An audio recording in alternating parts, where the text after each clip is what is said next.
नमस्कार, मैं हूं आपके साथ लोकेंद्र त्यागी। न्यूज स्टेट मध्य प्रदेश छत्तीसगढ़ में आपका स्वागत है।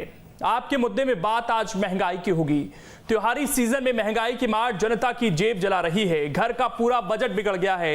एक तरफ पेट्रोल डीजल की बढ़ती कीमत ने रोजमर्रा की चीजों के दाम बढ़ा दिए हैं, वहीं दूसरी तरफ सब्जियों की कीमत 2 गुने तक बढ़ गई है। सवाल है कि महंगाई से कैसे राहत मिलेगी। सवाल यह भी कि बढ़ती महंगाई की आखिरकार वजह क्या है और बढ़ती महंगाई के लिए डीजल की बढ़ती कीमत कितना बड़ा कारण है। इसी पर करेंगे चर्चा। कुछ खास मेहमान भी हमारे साथ जुड़ेंगे, लेकिन उससे पहले आज की रिपोर्ट आप देखिए।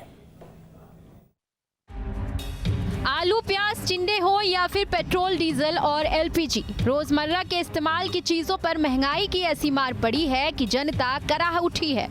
भोपाल से लेकर मध्य प्रदेश के छोटे शहर तक हर तरफ महंगाई से लोग बेहाल हैं। अब इस बढ़ती महंगाई की क्रोनोलॉजी समझिए। एक्सपर्ट की माने तो हाइड्रोकार्बन यानी तेल की कीमतों में लगी आग महंगाई बढ़ने की अहम वजह है। अक्टूबर में अब तक 14 बार ईंधन की कीमतों में इजाफा हुआ है, जिससे पेट्रोल 4.15 से अधिक रुपए महंगा हो गया है। डीजल 4.70 रुपए से अधिक तक बढ़ गया। जनवरी से अब तक पेट्रोल 24% महंगा हुआ। जनवरी से अब तक डीजल 26% महंगा हुआ। एमपी में 10 महीने में पेट्रोल 22.52 रुपए महंगा हुआ है। एमपी में 10 महीने में डीजल 21.72 रुपए महंगा हुआ। 10 महीने में 22 रुपए तक महंगा हुआ पेट्रोल डीजल। जनवरी से अब तक रसोई गैस 205 रुपए महंगी। रविवार 17 अक्टूबर की बात करें तो एमपी में यहाँ पेट्रोल सबसे महंगा। अनूपपुर में 117.51 रुपए प्रति लीटर, बालाघाट में 116.88 रुपए प्रति लीटर, रीवा में 116.80 रुपए प्रति लीटर, सिवनी में 116.55 रुपए प्रति लीटर, शहडोल में 116.50 रुपए प्रति लीटर, छिंदवाड़ा में 116.36 रुपए प्रति लीटर, श्योपुर में 116.24 रुपए प्रति लीटर, अलीराजपुर में 115.96 रुपए प्रति लीटर। सब्जियों के दाम भी आसमान छू रहे हैं। महंगाई ने किचन का बजट बिगाड़ दिया है। प्याज 45 से 50 रुपए प्रति किलो, 10 दिन पहले 20 से 25 रुपए प्रति किलो।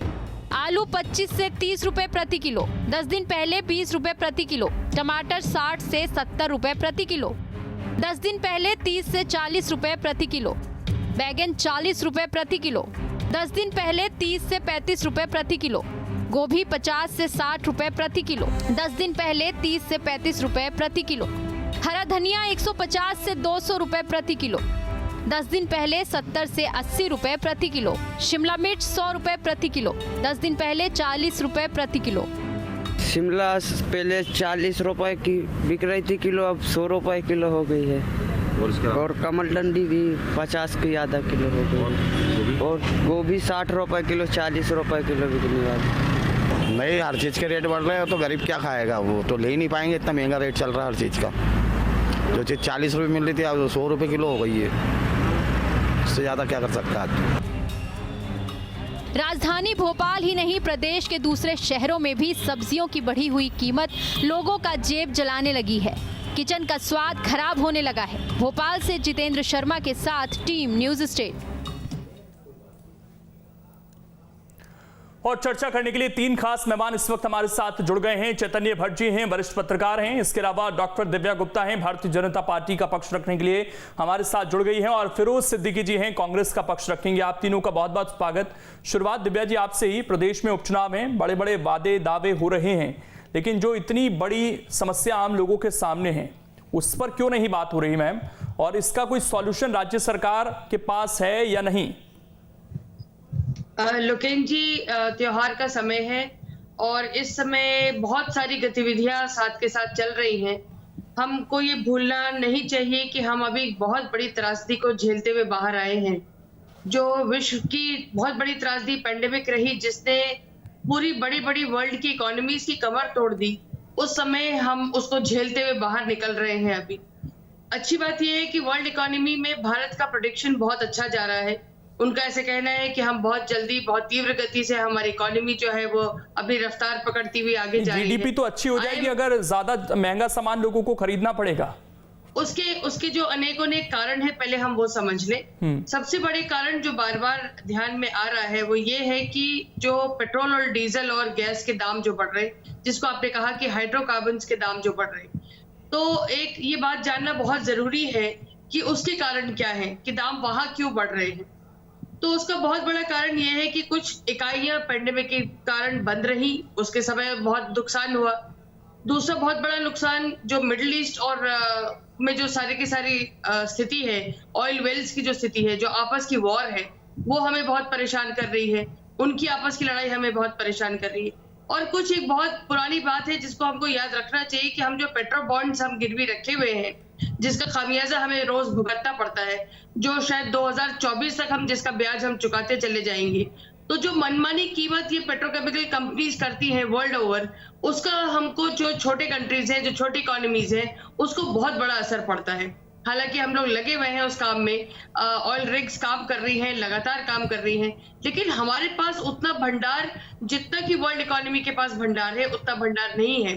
IMF का कहना है, गीता गोपीनाथ जी का अभी बहुत अच्छा स्टेटमेंट आया था, उनका कहना है कि जितने अच्छे ढंग से रफ्तार से हमने वैक्सीनेशन करा है, उतनी ही रफ्तार से हमारी इकोनॉमी जो है अब सब पकड़ रही है और आगे चल रही है। तो प्रोजेक्शन बहुत अच्छा है भारत की इकोनॉमी का। और तो ये जो प्रोजेक्शन इस चीज का भी होगा कि ये पेट्रोल डीजल कहां तक जाएगा, कहां तक हमें खरीदना पड़ेगा? देखिए, अब ऐसा है कि अगर ये इसी रफ्तार से बढ़ता चला गया तो सरकार के पास कोई ऑप्शन नहीं है कि टैक्स स्लैब में कुछ कमी की जा सके। ये बढ़ते रहेगा, 200 पहुंच जाएगा, कोई फर्क नहीं पड़ता सरकार को। नहीं, सरकार को क्यों नहीं फर्क पड़ेगा? सरकार को इस बात का बहुत ज्ञान है, संज्ञान है और बहुत इस बात की संवेदना भी है कि आम आदमी पर असर पड़ता है। लेकिन एक बात और मान के चले कि जब त्योहार का सीजन होता है तो ऐसे बहुत सारे लोग होते हैं जो अपनी रोटियां सेकने में भी बहुत माहिर हो जाते हैं। कोई बात नहीं, कोई दिक्कत नहीं कि अच्छा ठीक है, अब ये समय है, आज कमा लेंगे, क्योंकि अगर हमने इतना सारा खोया है तो आज ही समय है कमाने का। तो बहुत सारे ऐसे कारण होते हैं जो मार्केट को गाइड करते हैं, मार्केट को मिसगाइड भी करते हैं। तो ये बहुत सारे कारण मिलके जब होता है तो तब इन्फ्लेशन देखा जाता है। हालांकि आपको एक और बात अभी बता दूं कि इन्फ्लेशन जो 2013 में ऑल टाइम हाई था 12.3, वो इन्फ्लेशन जो है, जो रिटेल इन्फ्लेशन है, अभी ऑल टाइम लो पे चल रहा है 4.5।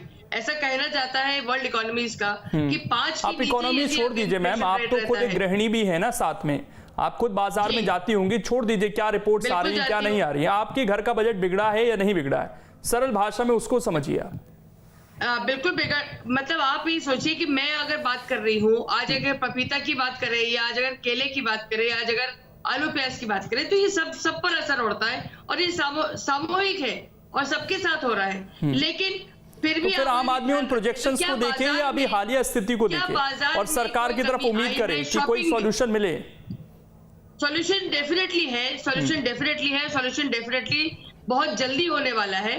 और ऐसा सॉल्यूशन ये था कि आम आदमी को लगा कि चलिए 100 रुपए पेट्रोल हो गया, खरीद लेंगे। अब धीरे धीरे 120 रुपए पहुंच रहा है, और वो भी सिर्फ 2021 के अंदर। महंगाई दर एक कहा जाता है कि चलिए 6 से 7% लोगों की आमदनी बढ़ती है, उसको मेंटेन कर रखते हैं, लेकिन यहाँ 26%, 27% रेट बढ़ गए पेट्रोल डीजल के कुछ महीनों में। बस वो कुछ दिनों में वो बहुत नीचे भी आने वाले हैं, इतना वादा है आपसे। ये दावा जनवरी में भी था, जब रेट बढ़ने शुरू हुए थे, उसके बाद चुनाव की घोषणा हो गई तो कुछ दिनों के लिए मामला थम गया, फिर बीच में बढ़ने शुरू हुए, उस वक्त भी यही वादा था। सेकेंड वेव आई है, उसके बाद जो सेकेंड वेव आई है जनवरी के बाद, वो आप सब और हम सब ने झेली है, उसकी त्रासदी झेली है।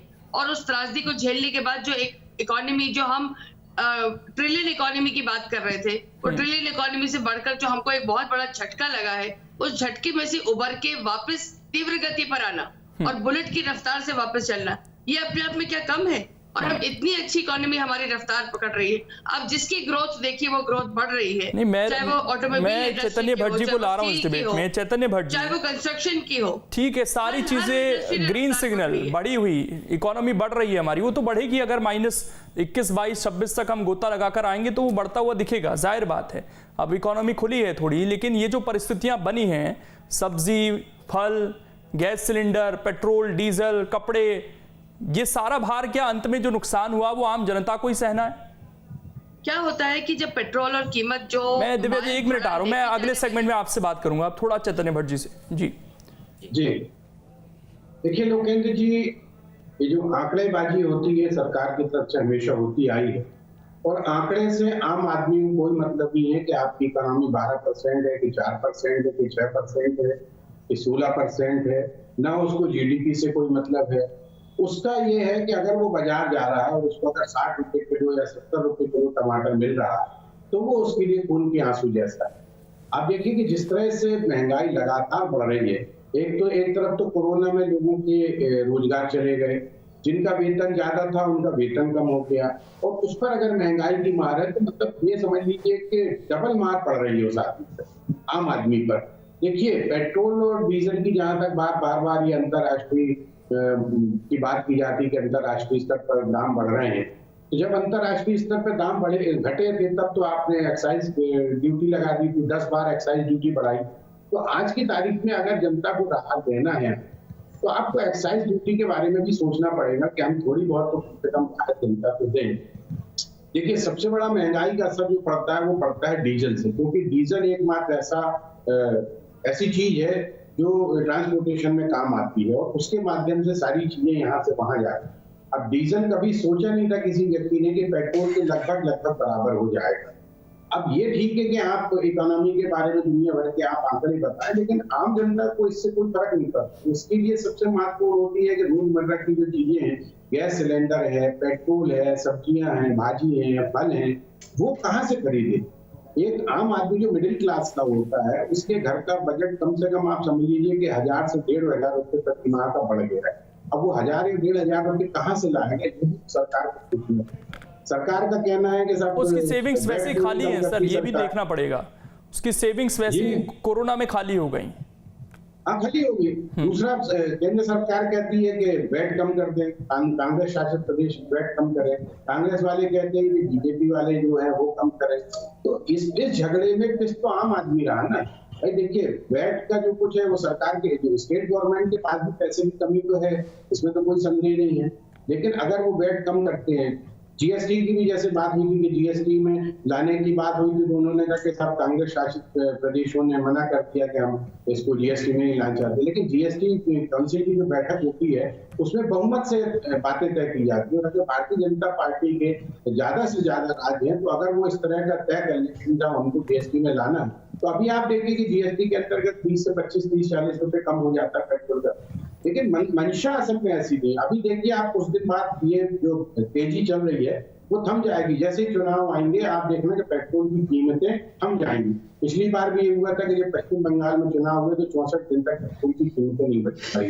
दूसरी बात यह है कि हम कोई रोज तो बाल्टी लेके जाते नहीं है पेट्रोल खरीदने के लिए। कोई उसका तय होना चाहिए कि हफ्ते भर में या 15 दिन में या 1 महीने में हम उसका निर्धारण करेंगे। यहाँ तो रोज 25 पैसे, 30 पैसे, 40 पैसे एक साथ क्यों नहीं बढ़ा। हमारा तो ये कहना है कि आप सरकार को अगर जनता से कोई लेना ही देना नहीं बचा है तो आप तो एक साथ 200 रुपए कर दो, झंझट ही खत्म हो जाए। जिसको भरवाना होगा भरवाएगा, जिसको पैदल चलना होगा पैदल चलेगा, जिसको साइकिल पे चलना होगा साइकिल पे चलेगा। क्योंकि जनता के प्रति अगर इस तरह की अरुचि राजनीतिक दल दिखाएंगे, चाहे वो कांग्रेस हो चाहे बीजेपी, तो मुझे लगता है कि और सीधी बात ना करना, ये भी कहीं ना कहीं जनता को गुस्सा इससे भी आता है कि आप सीधी बात कीजिए, ये बहुत जरूरी है। मैं सिद्दीकी जी को ला रहा हूं सर, मैं लौटता हूं आपके बात से चेतन जी। फिरोज सिद्दीकी जी, देखिए इस वक्त 4 सीटों पर उपचुनाव है। बेशक आपकी सरकार नहीं बनेगी इन 4 सीटों पर अगर आप जीत जाते हैं, लेकिन क्योंकि एक बड़ा मुद्दा है महंगाई का, कोई आप लोगों के पास फॉर्मूला है? क्योंकि राजस्थान हो, पंजाब हो या जहां जहां आपकी सरकार चल रही है, छत्तीसगढ़ में, वहां भी दाम कोई घटा दिए वहां की सरकारों ने, ऐसा नहीं है। ये पूरे देश की समस्या है। तो आप जनता को कैसे समझाएंगे कि ये कुप्रबंधन है सरकार का जिसकी वजह से महंगाई बढ़ रही है? और अगर हमें मौका देते हैं, बेशक सरकार नहीं बन रही है, लेकिन उन्हें समझाने के लिए कि हमारे विधायक आएंगे तो हमारे पास कुछ है बताने के लिए कि इससे सरकार पर हम दबाव बना सकते हैं या इस तरीके से महंगाई कम की जा सकती है, अगर उससे आप समझा सकें आज इस डिबेट में। देखिए लोकेंद्र जी, ये जो 4 उपचुनाव है, जनता अपना गुस्सा निकालेगी और गुस्सा भी निकालेगी, साथ में सरकार को ये अल्टीमेटम भी देगी कि आप सुधर जाइए, आपकी जो नीतियां हैं वो गलत है और आपकी नीति जो है वो जन विरोधी है। देखिए पेट्रोल डीजल के मामले में जो हर बार ये कहा जाता है कि ये कांग्रेस शासित राज्य है और ये सपा शासित राज्य है या ये इस सरकार इसकी सरकार है, वैट इसका इलाज नहीं है। इसका जो मूल इलाज है वो है कि जो एक्साइज ड्यूटी वसूली जा रही है, आप वंडर करेंगे कि 7 साल में जो एक्साइज ड्यूटी जो डीजल पे थी वो 850% बढ़ा दी गई और पेट्रोल पे 450% आपने एक्साइज ड्यूटी बढ़ा दी गई। और ये देखिए कि मजे की बात की, जब मनमोहन सिंह की सरकार थी तो $145 तक जो है कच्चे तेल का भाव गया था और आज जो है वो $83 $87 पे जो है फ्लक्चुएट हो रहा है और इससे घटते घटते वो $44 तक आया है, लेकिन इसका लाभ भी जनता को नहीं मिला। सरकार जो है, मनमोहन सिंह की सरकार ने 12 लाख करोड़ रुपए कमाए 10 साल में और इस सरकार ने 7 साल में 23 लाख करोड़ से ज्यादा कमा डाले और इसका लाभ भी लोगों को नहीं मिल रहा है। सरकार एक बड़ी अजीब सी बात कहती है, बहुत छोटी सी, कि हम वैक्सीन लगा रहे हैं। सारी सरकारें फ्री वैक्सीन लगाती आई, 1951 से फ्री वैक्सीन इस देश में लग रहा है और आप वैक्सीन का रोना रो रहे हैं। कभी आप सरकार कहती है कि हमने बॉन्ड्स खरीद लिए, अरे भाई बॉन्ड्स का कितना पैसा देना पड़ रहा है? 10,000 करोड़ जो मैक्सिमम दिया है, 19,265 करोड़ रुपए। तो ये बॉन्ड्स कौन सी बड़ी चीज है? तो जब तक सरकार अपनी गलती मानना नहीं चाहती, सरकार जो है लोगों के ऊपर बोझ बनाई जा रही है। 904 रुपए का राज्य सरकार ही कहती है कि हमारे पास फंड्स नहीं है इसलिए वैट लेना हमारी मजबूरी है, केंद्र भी वही दलील देती है ना सर कि हमारे पास कोई फंड्स नहीं है इस वक्त इसलिए हम तो कम नहीं कर सकते। देखिए ये भी एक मजे की बात है, आपकी नेशनल न्यूज है, आप तो नेशनल चैनल है, आपको तो ज्यादातर नेशनल न्यूज पता रहती है। 7.5 लाख करोड़ से ज्यादा जो मेरे पास आखिरी डाटा है, ये जीएसटी का पैसा स्टेटों का बाकी बचा है। स्टेट बेचारे परेशान है कि वो अपना खर्चा नहीं निकाल पा रहे, केंद्रीय अनुदान जो स्टेटों को मिलता है वो भी आप नहीं दे पा रहे। 25 लाख से ज्यादा नौकरियां जो है केंद्र सरकार में, वैकेंसीज खाली पड़ी हैं, पद खाली पड़े, आप युवाओं को रोजगार भी नहीं दे पा रहे। और मुझे ये समझ में नहीं आता, एयरपोर्ट भी बेच दिए, सारी कंपनियां बेचे दे रहे हैं, तो ये जो पैसा आप इकट्ठा किया जा रहा है ये कहां जा रहा है? तो ये इस पैसे का क्या उपयोग हो रहा है ये बताया जाए। सरकार कोई बड़ी स्कीम्स भी नहीं लेके आई कि बहुत बड़ी भारी स्कीम्स ले आई जो पुरानी सरकारों ने नहीं लेके आई है। मनमोहन सिंह जी या अटल जी की सरकारों के पास वो स्कीम्स नहीं थी। तो सवाल ये भी पूछना चाहिए कि जितना बोझ आप लोगों के ऊपर डाल रहे हैं, किसान को तो बेचारे को 5 रुपए किलो ही मिल रहा है, लेकिन जो भाड़े का पैसा लग रहा है, जो ट्रक वाला जब 70 रुपए से 100 रुपए डीजल हो जाएगा 1.5-2 साल के अंदर, तो वो नेचुरली है कि 30% के करीब भाड़ा बढ़ेगा। और जो भाड़ा बढ़ रहा है उसका वो बोझ जो है आम जनता के ऊपर आ रहा है, तो लोगों को फायदा तो कुछ भी नहीं हो रहा। लोग जो है महंगाई की मार झेले जा रहा है। कोरोना में आपने लोगों को कोई राहत नहीं दी, कोई सेक्टोरियल ग्रांट्स नहीं दी, बच्चों की स्कूल की फीस नहीं दी, ये बिल जब ये नहीं, लोग बेरोजगार हो गए उनको आपने कोई कंपनसेशन नहीं दिया। तो आखिर कर क्या रही है ये सरकार? बिल्कुल दिव्या गुप्ता जी, ये सवाल है कि पेट्रोल डीजल महंगा हो तो बाहर के कारण हो रहा है, सरसों का तेल महंगा हो तो बाहर के कारण हो रहा है, कोयले का संकट आए तो बाहर से नहीं मिल पा रहा। जब सरकार बनी थी और ये नारा तो बहुत जोर शोर से दिया गया ना कि आत्मनिर्भरता का, लेकिन जब भी कोई चीज महंगी होती है तो हम आरोप लगा देते हैं कि हमारे हाथ में नहीं है। ये अब सरकार 1-2 साल की नहीं है, ये 7-8 साल की सरकार हो गई है केंद्र की। लोकेश जी, पहली बात तो फिरोज भाई को करेक्ट करना चाहूंगी। आपने प्रश्न उनसे पूछा था कि क्या आपके पास कोई विकल्प है, जवाब है, क्या आप जवाब देके जाएंगे? तो उन्होंने जवाब तो अपना नहीं दिया, गोलमोल करके वहां से वो पतली गली से सरक लिए और उन्होंने फिर से हमारे पर प्रश्न दाग दिए। तो आपके पास क्या विकल्प है? थोड़ा सा सोल्यूशन अगर आप बता देते तो मुझे बड़ा अच्छा लगता कि आपने सोल्यूशन की चर्चा करी। आप बोलने दीजिए, मैं आपका जवाब दे देता हूं। अच्छा फिरोज भाई, आप भी जानते हैं कि आपके पास कोई सोल्यूशन नहीं है, आप सिर्फ आक्षेप लगाना जानते हैं। खैर एक सेकंड, देखिए सॉल्यूशन ये है, देखिए मैं 30 सेकंड और दे देता हूं सिद्दीकी जी को, जल्दी से बोलिए 30 सेकंड। दिव्या जी, ऐसा है कि स्टेटों के पास जब से जीएसटी आया है तब से पेट्रोलियम प्रोडक्ट्स, आबकारी, एक्साइज ड्यूटी जो आबकारी शराब है और आपकी जो जमीनों से टैक्स मिलता है, मात्र 3 उनके पास ऑप्शंस बचे हुए हैं जिससे वो पैसा धन अर्जित कर सकते हैं। अब आप ये कह रहे हैं केंद्र सरकार की कोई गलती नहीं है इसमें, महंगाई सारा दोष केंद्र सरकार का। जीएसटी के लिए मीटिंग सबसे ज्यादा केंद्र सरकार का दोष है, 80%, 20% शिवराज सिंह जी का दोष है। एक राउंड टेबल मीटिंग करी गई कि आप जीएसटी को लेकर आ जाइए पेट्रोल में, लेकिन हैरानी की बात यह है कि तब सबका रोना यही था कि हमको जीएसटी में नहीं लेकर आना पेट्रोल को। और वो मीटिंग इसलिए सारी की सारी जाया हो गई। अगर वो मीटिंग उस दिन सफल हो जाती तो जीएसटी हो जाता और उसके बाद पेट्रोल दाम और जो आप लोगों की सारी समस्या थी वो खत्म हो जाती। लेकिन सब लोग जितने चीफ मिनिस्टर्स थे सब एकमत नहीं हो पाए। क्यों नहीं हो पाए? क्योंकि तब संकीर्ण मानसिकता जो होती है वो सामने आ जाती है और वो कहती है अरे केंद्र में तो मोदी सरकार है, अगर हमने ऐसा कर दिया तो भाजपा की सरकार, हम कांग्रेस के वाले, हम क्यों हाँ बोलेंगे। तब आपकी संकीर्ण मानसिकता आ जाती है, तब आपको आम आदमी याद नहीं आता। तो बीजेपी शासित राज्यों की इच्छा शक्ति है, क्योंकि नियम तो ये था कि एक समय के बाद ऑटोमेटिकली ये चीजें आ जानी थी जीएसटी के अंदर, तो फिर इस नियम को शिथिल क्यों किया गया राज्य सरकारों पर? ये तो ऑटोमेटिक आ जानी चाहिए थी। ये तो छत्तीसगढ़ के स्वास्थ्य मंत्री जीएसटी मंत्री कहते हैं वहां के कि ये तो ऑटोमेटिकली आ जानी चाहिए थी चीजें।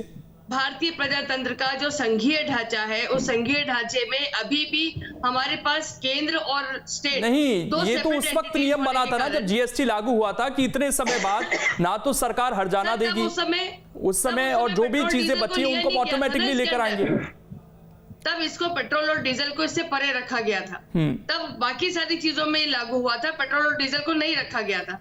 इसलिए जब पेट्रोल और डीजल को जीएसटी में लागू कर, अच्छा फिरोज भाई ये भूल जाते हैं, जितने कांग्रेसी ये सब भूल जाते हैं कि आप इतने बड़े बड़े और काम हो रहे हैं इंफ्रास्ट्रक्चर। चलिए मैं मूल सवाल पे आता हूं। मैं मूल सवाल पे जो आपने क्योंकि उनसे सॉल्यूशन मांगा था उन्होंने नहीं दिया, ठीक है, लेकिन मेरा सवाल ये था कि इस गवर्नमेंट को चलते चलते 7 साल से ज्यादा का वक्त हो गया है, निर्भरता कितनी खत्म हो गई हमारी बाहरी देशों पर, नहीं हो पाई जिसकी बड़ी बड़ी बातें होती थी पहले। फिरोज जी ने एक बहुत अच्छा प्रश्न उठाया था कि जो जितनी कंपनी डिसेंट्रलाइज कर रहे हैं उसका पैसा कहाँ गया। तो साहब अभी सिर्फ डिसेंट्रलाइज करने की बातें हुई हैं, पैसा नहीं आया है, बातें शुरू हुई हैं, चर्चाएं शुरू हुई हैं, एयरपोर्ट तो सब बेच दिया आपने। पैसा सारा आएगा तो ये अगले इकोनॉमिक ग्रोथ में आपको दिखाई देगा, पहली बात।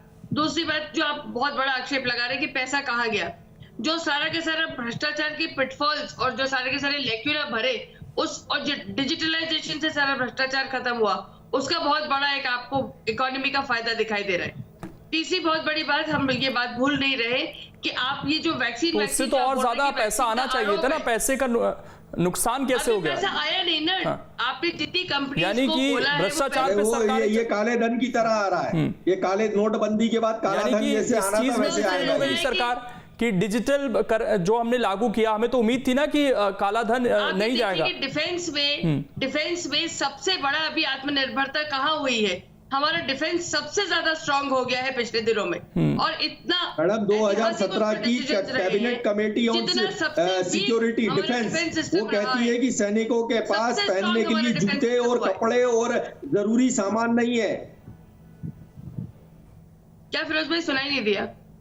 2017 की कैबिनेट कमेटी ऑन डिफेंस वो ये कहती है कि सैनिकों के पास पहनने के लिए जूते, जर्सी और कारतूस नहीं है और जरूरी साजो सामान नहीं है। ये मैं नहीं कह रहा हूँ, ये मोदी सरकार के डाटा है पार्लियामेंट के। एयरफोर्स बेस स्टेशन पे 4 दीवारी बनाने के पैसे नहीं थे, फाइल के ऊपर सो गए थे सरकार। और उसके बाद एक एयरफोर्स बेस जहां पे आप मिग खड़े होते थे, सुखोई खड़े होते थे, वहां पे एयरफोर्स की एक बाउंड्री वॉल बनाने के पैसे नहीं थे, मैंने खुद देखा है जाके। लेकिन अगर आपको एक बात बता दूं, उसके बाद जितना डिफेंस में काम हुआ है, ऐतिहासिक डिफेंस के नाम पर वोट मिल जाएंगे आगे जाकर, आप जनता को फेस कर लेंगे इस चीज पर जाकर, आप लोगों को समझा लेंगे कि हाँ 200 रुपए अब आपको तेल खरीदना है, आगे जाकर तैयार रहिए, ये समझा लेंगे की जो गति थी। तो बैलेंस बनाकर हमें चलना होगा ना कि लोगों की जेब में भी तो पैसा डालना है, एक सेक्टर में सारा पैसा नहीं लगा सकते हैं। लोकेश जी मैं एक और बात बोलना चाहूंगी, आप अभी बाजार जाइए, बाजार जाके वहां की रौनक देखिए, आपको कोई एक रेस्टोरेंट, कोई एक कॉफी शॉप, कोई एक गाड़ी की दुकान, कोई एक दुकान यदि खाली रीति मिल जाए तो मैं आपको बोलूं कि हाँ जी इकोनॉमी बहुत खराब है, लेकिन शॉपिंग वैसी ही चल रही है।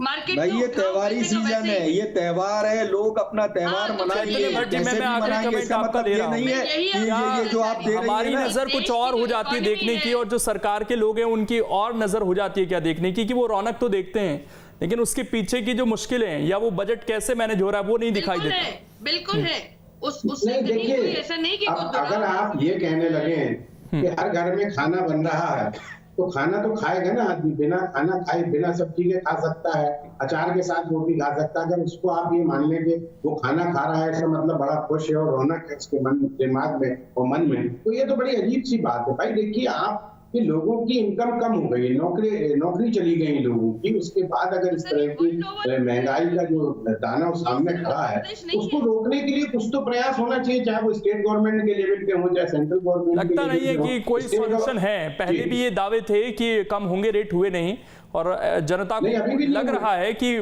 मुश्किलों का सामना आगे जाकर भी करना होगा, और ये जहां तक जो प्रबंधन है वो ठीक से नहीं हो पाया। शुक्रिया आप सभी का जुड़ने के लिए और इस डिबेट का हिस्सा बनने के लिए। छोटा सा ब्रेक, खबरें लगातार जारी हैं।